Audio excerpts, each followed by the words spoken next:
안녕하세요, 여러분. 지난 한 주간의 세계 경제 요약해보는 시간입니다. 5월 둘째 주입니다. 자, 한 주간 미국 경제는 큰 문제 없이 순항하는 것처럼 보였어요. 일단 겉으로는. 하지만 곳곳에 복병이 있다. 이거 우리 알고 있죠. 자, 지난주에 나온 4월 일자리 순증 감소했다. 이것 때문에 5월 첫 주는 금리 인하 기대감이 쑥 올라갔었죠. 이번 주에도 이 기대감은 계속됐습니다. 그래서 미국 증시 좋았습니다. 자, 그런데 이 복병이라는 게 우리가 알고 있는 것만 해도 인플레 둔화 잘 안 되고 있다. 정부 부채 부담 늘어나고 있다. 그리고 이 소득 하위 계층은 이제는 쓸 돈이 없다. 경제적으로 상당히 어려워졌다. 기업도 마찬가지로 저신용 등급 기업들은 상황이 어려워졌다. 미국이 마치 경제적으로 둘로 나뉜 것 같은 이런 모습 보이고 있어요. 이게 얼마나 심각한지 아직 몰라서 다들 머리를 굴리고 있는 중입니다. 자, 그런데 이번 주 금요일에 미시간대가 주관하는 소비자 심리지수가 발표됐어요. 이 지수가 예상과 달리 크게 하락했습니다. 자, 소비자 심리가 한 달 만에 77.2에서 67.4로 급락했어요. 예상은 76이었습니다. 4월의 77.2보다 약간 낮아질 거다. 이게 다우존스의 예상이었는데 이것보다 낮아져도 보통 낮아진 게 아니죠. 67이면 10점 정도가 갑자기 떨어졌다는 얘기입니다. 그리고 기대 인플레도 미시간 대학이 물어봤습니다. 1년 후에 어느 정도 될 것인가? 라는 질문에 대해서 3.5%가 응답 평균으로 나왔어요. 한 달 전보다 0.3%포인트 오른 겁니다. 그리고 작년 11월 이래 최고치 기록했어요. 5년 후 인플레는 얼마나 될 걸로 보는가? 3.1% 나왔습니다. 역시 작년 11월 이래 최고치입니다. 다시 말해서 미국 국민들은 앞으로 5년이 지나도 인플레는 3% 이하로 안 떨어질 거라고 생각을 하는 거예요. 굉장히 부정적으로 바뀐 거죠. 자, 미시간 대학은 여기에 대해서 해석을 이렇게 내놓습니다. 지난 몇 달간 개인과 가계는 인플레에 대해서 판단을 좀 유보하고 있었던 것 같다. 그런데 이번에는 인플레 더 이상 둔화되지 않을 거다라는 데 대해서 확신을 갖게 된 것 같다. 이런 얘기를 했습니다. 아주 안 좋은 얘기 한 거죠. 자, 좋은 소식도 있어요. 증가일로에 있는 미국 정부 부채, 여기에 대처를 하겠다. 이런 얘기가 이번 주에 나왔습니다. 부채를 줄이려면 세 가지 중에 적어도 하나는 해야 됩니다. 경제 성장을 하는 게 하나 있고요. 정부 지출을 줄이는 게 하나 있습니다. 그리고 정부의 수입, 그러니까 세금을 더 많이 걷는 방법이 있어요. 그런데 지금까지는 세수 늘리는 거하고 지출 줄이는 얘기는 안 하고 뭐 성장하니까 된 거 아니냐 이런 얘기를 많이 했죠. 그런데 반드시 성장할 거라는 확신을 할 수도 없는 데다가 이 성장의 많은 부분이 정부 지출 덕분에 만들어지는 거니까 굉장히 위험한 거죠. 불안하고. 그런데 이번 주에 백악관 수석경제고문이죠. 라엘 브레이나드가 트럼프 대통령의 감세 조치 이걸 원상복귀시키겠다 이런 얘기를 했습니다. 자, 2017년에 트럼프 당시 대통령이 감세 법안 내놨어요. 그리고 2018년 1월 2일부터 발효됐습니다. 근데 이게 한시적인 법률이에요. 이 법은 2025년 말에 만료가 됩니다. 그러니까 8년 유지된다는 거죠. 법인세율을 많이 내렸습니다. 35%에서 21%로 내렸어요. 그런데 이번에 브레이나드가 대선 결과와 상관없이 바이든 대통령이 연임 실패해도 의회에서 입법 추진하겠다. 21%로 내려간 법인세율을 28%로 상향시키는 입법 추진하겠다. 이렇게 얘기를 했습니다. 그러니까 과거의 35%로는 안 돌아가요. 기업들이 다 반대할 테니까. 그 중간 지점을 택하겠다. 이런 얘기죠. 법인세율뿐만 아닙니다. 소부유층에 대한 감세도 내년 말로 종결시킨다. 이런 얘기도 했어요. 자, 수요일에 CBO, 의회 예산국이 수치를 내놨습니다. 개인 소득세, 부동산세, 투자수익세, 그리고 소규모 사업자세 이거 다 줄여놨는데 그 비용이 지금 누적으로 4.6조 달러에 이른다. 이거 연장했다가는 미국 큰일 난다. 이렇게 보고를 한 거예요. 자, 올해만 미국 정부 적자가 2조 달러에 육박합니다. 올 초에는 한 1.2조 달러 적자 볼 거라고 예상을 했는데 이게 지금 점점 더 늘어나고 있어요. 이런 상황에서 감세 유지는 말도 안 된다. 2025년 말에 확실히 종료시켜야 된다. 이런 얘기가 이번 주에 나왔습니다. 자, 미국과 중국의 대립은 계속되는 것 같아요. 바이든 대통령이 이르면 다음 주 화요일에 중국 전기차에 대한 관세를 대폭 올릴 걸로 지금 예상이 되고 있어요. 4배 인상하겠다. 이런 얘기 나오고 있는데 현행 25%입니다. 그런데 이거를 100%로 올린다는 거예요. 딱 들으면 충격적입니다. 어쨌든 내용은 이렇습니다. 트럼프 대통령은 모든 중국 수입품에 대해서 관세를 올리겠다. 슈퍼 301조 발동한다. 이런 식이었죠. 그런데 바이든 대통령은 모든 수입품에 대해서는 그렇게 안 한다. 그렇게 했다가는 자칫 인플레 더 올라갈 수 있으니까 조심해야 되는 거죠. 대신에 표적 인상을 하겠다. 핵심 산업만 한정해서 관세를 올리겠다. 이렇게 얘기를 하고 있습니다. 핵심 산업이 뭐냐? 전기차, 배터리, 그리고 태양전지, 다 친환경 제품입니다. 여기에 대해서 전략적 관세를 부과하겠다. 이렇게 얘기를 하고 있어요. 자, 그런데 이게 듣는 것보다는 충격파가 사실은 그렇게 크지 않습니다. 왜냐하면 중국의 대미 수출품 중에 친환경 제품 비중이 굉장히 낮아요. 중국 전기차는 한 달에 1000대도 수입이 안 됩니다. 1000대는커녕 한 300대 수입되는 달도 많아요. 왜 이렇게 수입이 안 되냐? 기존 관세 25% 이게 이미 너무 높잖아요. 그래서 미국에 수출을 안 하는 거죠. 태양전지 같은 경우는 제3국을 통해서 우회 수출을 합니다. 이 루트가 잘 정립돼 있어서 이 관세 인상 피해갈 수 있습니다. 자, 지난달 4월에는 바이든 대통령이 뭐라 그랬냐면 중국 철강과 알루미늄에 관세 25% 부과하겠다. 이런 얘기를 했는데 이것도 약간 선거용이 아닐까. 그러니까 중국을 잘 제재하고 있다는 거를 보여주기용이라는 거죠. 자, 중국 철강과 알루미늄도 미국이 그만큼 수입을 안 합니다. 자, 중국 조선업을 조사하겠다, 덤핑인지 조사하겠다, 이런 명령도 했어요. 그런데 이 조사에는 시간이 많이 소요됩니다. 그래서 이게 당장은 충격을 주지 않을 거고요. 자, 중국 외교부가 뭐라 그랬냐? 말도 안 된다. 우리는 모든 조치를 취할 거다. 대변인이 즉각 이렇게 대응을 했어요. 그런데 어떤 분야로 대응할 건가? 이 얘기를 안 한 거예요. 그러니까 중국도 미국의 속내를 알고 있다. 바이든 대통령의 속내를 짐작하고 있는 거 아닌가? 이런 생각이 듭니다. 중국이 미국을 때릴 수 있는 분야는 단연 농업이에요. 콩이나 옥수수를 미국에서 수입 안 하면 됩니다. 이미 수입선을 좀 다변화해 놨어요. 브라질에서도 옥수수 수입하고 있고, 하지만 중국도 당장 미국으로부터의 농산물 수입을 끊지는 않을 거다. 이렇게 보고 있습니다.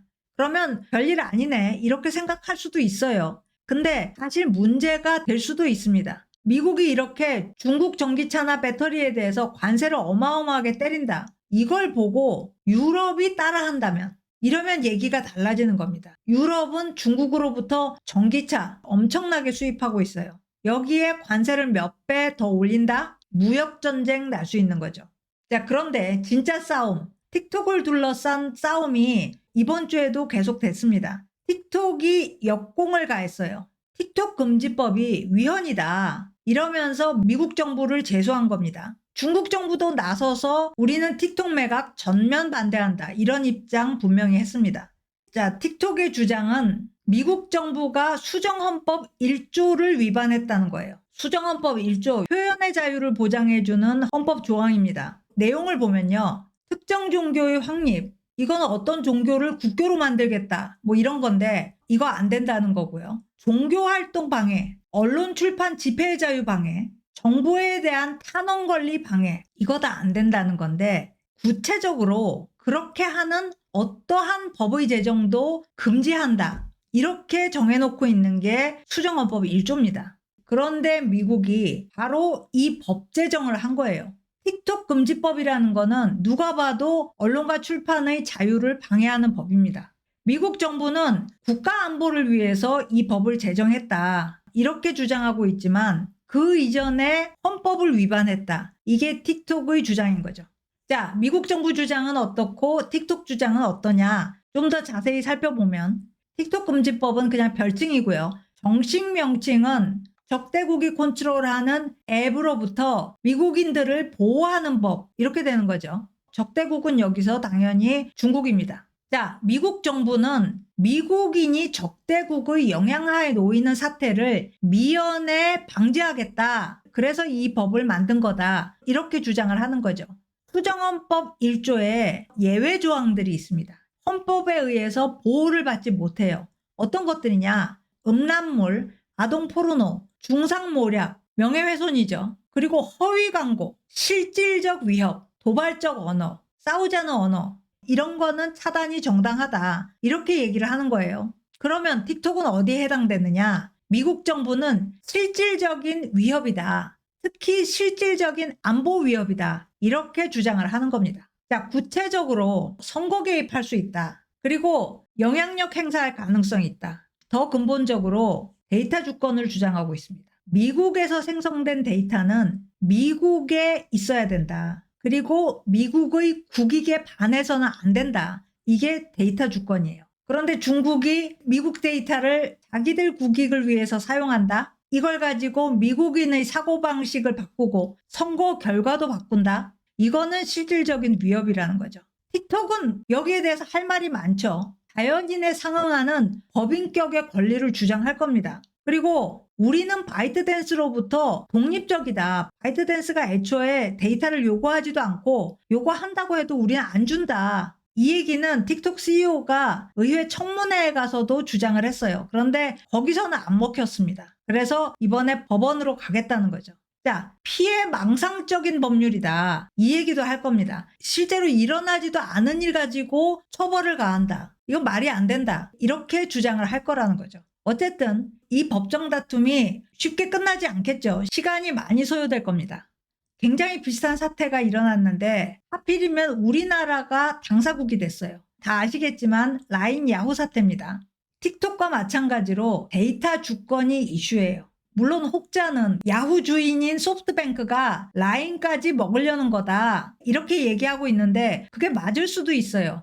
하지만 표면적으로는 안 나타났기 때문에 그 얘기보다도 정황 증거들이 좀 있는 데이터 주권을 가지고 얘기를 해보겠습니다. 우리나라 여론이 들끓고 있죠. 한국이 적대국이냐, 어떻게 이렇게 취급하느냐 이런 얘기 하는데 사실 데이터 주권에서는 양국이 적대 관계인가 아닌가는 그렇게 중요하지 않습니다. 유럽도 EU 권역 안에서 생성된 데이터는 미국에 보관할 수 없다고 규정하고 있어요. 위반하면 벌금도 어마어마합니다. 누구라도 데이터를 남용할 수 있기 때문에 다른 나라로 가는 것은 불허한다. 이렇게 못 받고 있는 거죠. 자, 작년 11월에 라인이 개인 데이터를 유출시켰습니다. 네이버 시스템과의 충돌로 유출이 됐다고 해요. 처음에 44만 개 유출됐고 2월에도 추가로 더 유출이 됐다고 하는데 그러니까 당연히 조사 들어갔겠죠. 그러면서 데이터 보호가 잘 안 되고 있다. 이런 조사 결과가 나왔어요.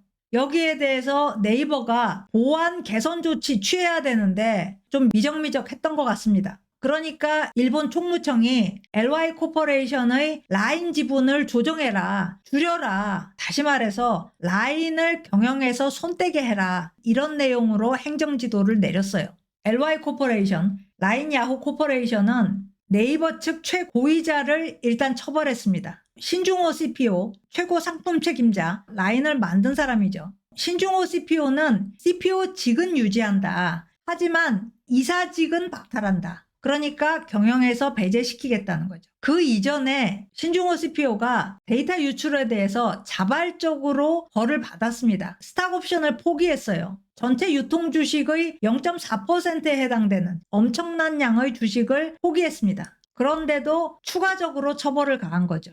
자, LY 코퍼레이션은 주식 64%를 라인 모기업 네이버 그리고 야후재팬 모기업 소프트뱅크가 50대 50으로 가지고 있어요. 그런 지분 구조입니다. 나머지가 유통주식이에요. 유통주식의 거의 대부분 98% 정도는 개인 투자자들이 소유하고 있습니다. 굉장히 많이 분산돼 있어요. 그러니까 경영 참여하는 주주는 네이버와 소프트뱅크 둘밖에 없는 거죠. 자, LY의 CEO는 라인에 대한 기술적 의존도도 줄여나가겠다 이렇게 얘기를 했습니다. 다시 말해서 앞으로는 네이버에게 데이터를 안 맡기겠다 이런 의미로 해석될 수 있을 것 같아요.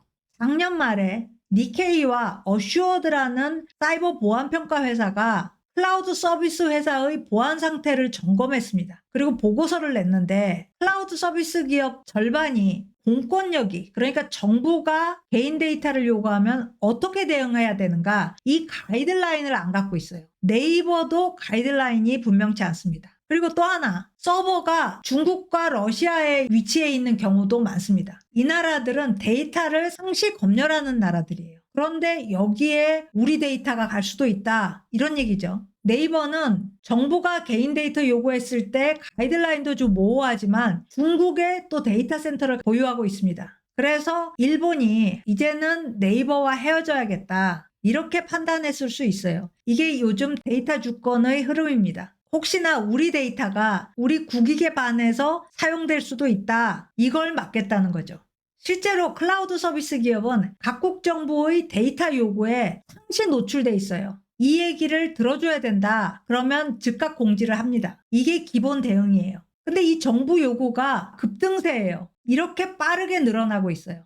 과거 PC 시대에 비해서 모바일과 센서 시대가 되면서 데이터량이 폭발적으로 늘었죠. 그런데 이번에는 AI 시대를 맞이하고 있어요. 데이터 센터 수요가 급증하고 있습니다. 근데 이 데이터 센터라는 게 건설하는데도 돈이 엄청나게 들지만 유지도 고비용이에요. 엄청난 전기를 써야 됩니다. 자, 기업으로서는 비용을 절감하고 싶죠. 그러니까 지리적 유연성을 확보하는 게 아주 중요하다는 얘기입니다. 여기 있는 데이터 센터에 용량이 남아있으면 다른 나라 데이터를 여기에 저장할 수 있어야 돼요. 이게 경제 논리입니다. 그런데 각국은 데이터 주권을 강화하고 있어요. 우리나라 데이터는 우리나라에서 보관해야 된다. 요즘 지정학적 대립, 블록화 진전되면서 데이터 주권은 더 강조되고 있습니다. 그러니까 기업으로서는 안보 논리에 타협하지 않을 수 없어요. 네이버가 여기에 연루됐다는 거는 네이버가 그만큼 확장을 했기 때문이에요. 적극적으로 타협점을 찾아야 될 것 같아요. 우리나라 기업들도 아주 좋은 기회로 만들어 보자, 이런 생각이 듭니다. 자, 오늘 스캔 여기까지입니다. 고맙습니다.